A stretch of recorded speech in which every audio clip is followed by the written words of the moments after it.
There's a season to be born, and there's a season that we're all going to die.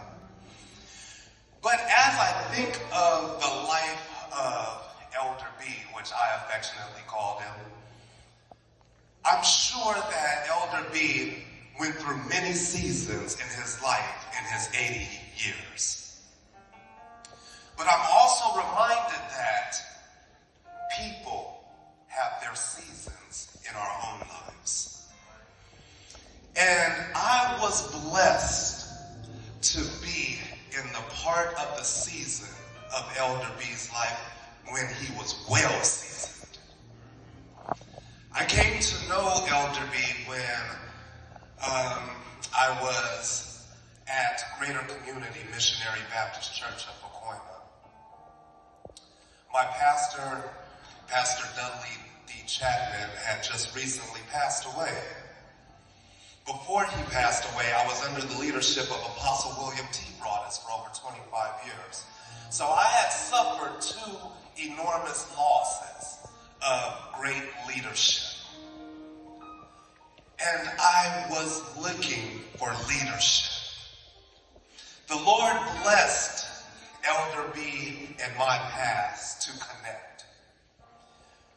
When I saw him, immediately the Lord had reminded me of a dream that I had with three men sitting on a bench.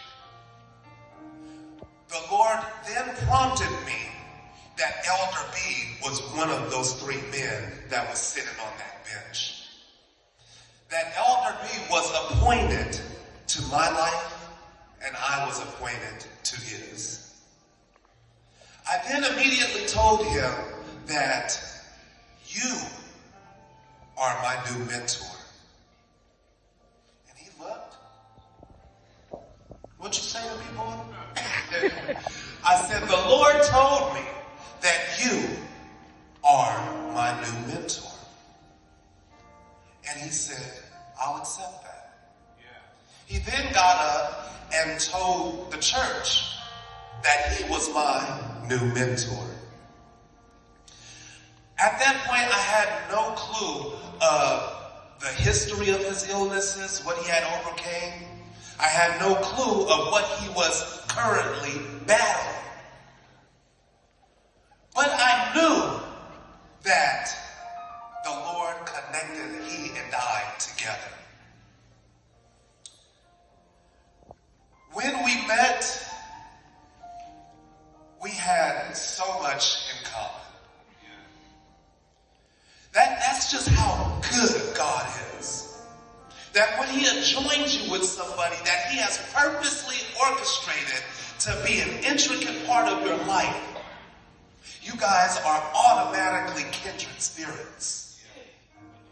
Elder B and I had so much in common that it was uncanny. He and I were both raised by our grandmothers. His name is David. My name is David. He had an aneurysm and brain surgery. I too had an aneurysm and brain surgery. He was a leader. I'm a leader. He was very headstrong. I'm headstrong. Did I hear an amen out there? He was very outspoken as well as I. And with all of that connections, of course, with all of our similarities, he and I had our battles. If you knew Elder B, as I'm sure all of us knew, he'd never back down from a battle. And I don't either.